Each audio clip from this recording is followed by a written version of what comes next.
Hi అండి, welcome to షెన్నూస్ vlogs. ఈరోజు నేను మీ ముందుకి చాలా సింపుల్ రెసిపీతో వచ్చానండి. అదే ఆలు టమాటా పన్నీర్ కర్రీ అండి. ఇది చపాతీలోకి తింటే సూపర్ ఉంటుందండి. చపాతీలోకి కాదు, పూరీలో కూడా బాగుంటుంది. కానీ ఈవినింగ్ టైం చపాతీ కానీ పరోటా కానీ చేసుకుని ఈ కూరను వండుకుని తింటే సూపర్ ఉంటుందండి. అటు ఆలు ఏమో కార్బోహైడ్రేట్స్, ఇటు పన్నీర్ ఏమో ప్రోటీన్ కమ్ ఫ్యాట్. భలే ఉంటుందండి టేస్ట్. చూసారా ఏమేమి ఐటమ్స్ కావాలో? బంగాళదుంప, పన్నీర్, టమాటా, ఉల్లిపాయ, కరివేపాకు, బఠానీలు ఆప్షనల్ అండి. మీకు కావాలంటే వేసుకోవచ్చు, లేదంటే లేదు. కానీ బఠానీలు వేసుకుంటే మంచి టేస్ట్ వస్తుంది అనమాట. అలాగే ఫైబర్ కూడా ఉంటుంది బఠానీల్లో. బఠానీలు చాలా బాగుంటాయి వేసుకుంటే. బఠానీలు వేసుకోవాలనుకుంటే ముందుగానే ఒక హాఫ్ అన్ అవర్ పాటు నానబెట్టుకోండి వాటిని. వాటికి ఏమైనా కలర్ అంటించినా ఏదైనా హాఫ్ అన్ అవర్లో మొత్తం క్లీన్ అయిపోద్ది అనమాట. ఇప్పుడు ఇవన్నీ పక్కన పెట్టుకున్నాం కదా. ఇప్పుడు ఈ ప్రాసెస్ చూద్దాము.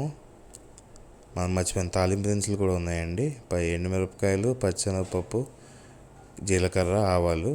ఇప్పుడు వెంటనే పొయ్యి వెలిగించుకుని ప్రెషర్ ప్యాన్ పొయ్యి మీద పెట్టేసుకోండి. ఇందులో కొంచెం నూనె వేసుకోండి. ఇప్పుడు ఈ నూనెలో మనం ఇందాక కోసి పెట్టుకున్న పన్నీర్ ముక్కలు ఉన్నాయి కదా, వాటిని ఒక 5 నిమిషాల పాటు వేపుకుందాము. మరీ అలా ఉంటే పచ్చిగా ఉంటాయి కాబట్టి కొంచెం వేపుకుంటున్నాం అనమాట పన్నీర్ని.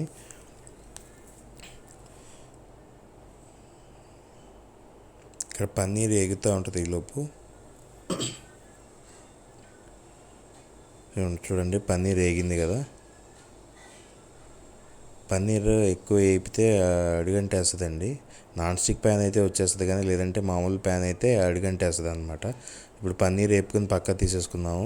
మళ్ళీ ఇప్పుడు ఆ ప్రెషర్ ప్యాన్లోకే మన తాలింపు దినుసులన్నీ వేసేసుకుని ఒకసారి బాగా అటు ఇటు కలుపుకుందాము.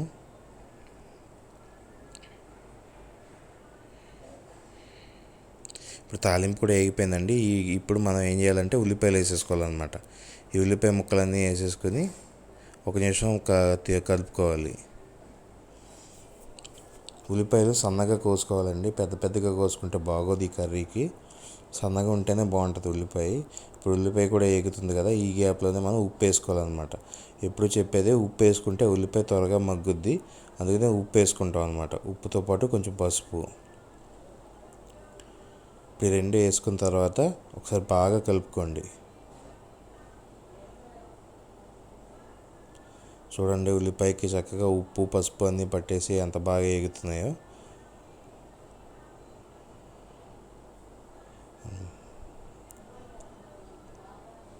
ఇక్కడ ఉల్లిపాయ వేగిపోయిందండి. తర్వాత ఇప్పుడు మనం ఏం చేస్తామంటే టమాటా వేసేసుకుంటాం. టమాటాతో పాటు మన బంగాళదుంప ముక్కలు కూడా వేసేసుకుంటున్నాం. మీరు బంగాళదుంప ఈ స్టేజ్లో ఏమో కొంచెం టమాటా వేగిన తర్వాత వేసుకుంటామన్నా అలా కూడా వేసుకోవచ్చండి. కలిపి వేసుకున్నా నాకు పెద్ద ప్రాబ్లం లేదు. ఇప్పుడు ఇవి బాగా కలుపుకోవాలన్నమాట. ఇప్పుడు బాగా కలిపిస్తుంది కదా. ఇప్పుడు మనం ఎంత నానబెట్టుకున్న బఠానీలు కూడా తీసుకుని ఆ బఠానీలు కూడా ఇందులో వేసుకుని బాగా కలుపుకోవాలి.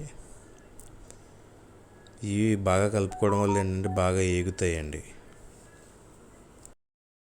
ఇందులోకి ఇందాక మనం లైట్గా వేయించి పెట్టుకున్న పన్నీర్ ముక్కలు ఉన్నాయి కదండి, అవి వేసేసుకుని మళ్ళీ ఒకసారి బాగా కలుపుకోండి. ఇదిగోండి, ఇక్కడ పన్నీర్ ముక్కలు వేసేసుకున్నాము, మళ్ళీ బాగా కలుపుకుంటున్నాం అనమాట.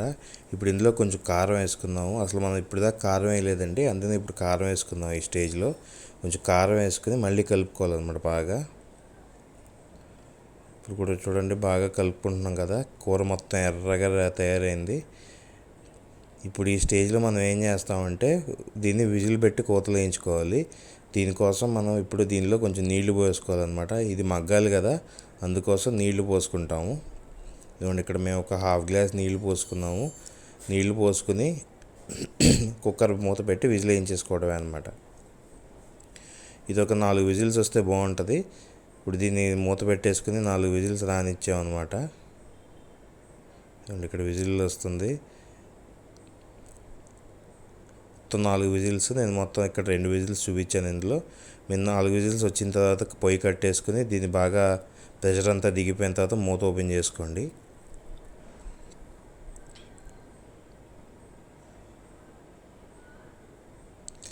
కర్రీ ఇలా రెడీ అవుతుందండి. దీన్ని కొంచెం సేపు మగ్గబెట్టుకుని బాగా కలుపుకుని ఆయిల్ తేలేదాకా ఒక 5 నిమిషాలు వేపుకున్న తర్వాత దీన్ని చపాతీలోకి కానీ పూరీలోకి కానీ తిన్నామంటే సూపర్ ఉంటుందండి.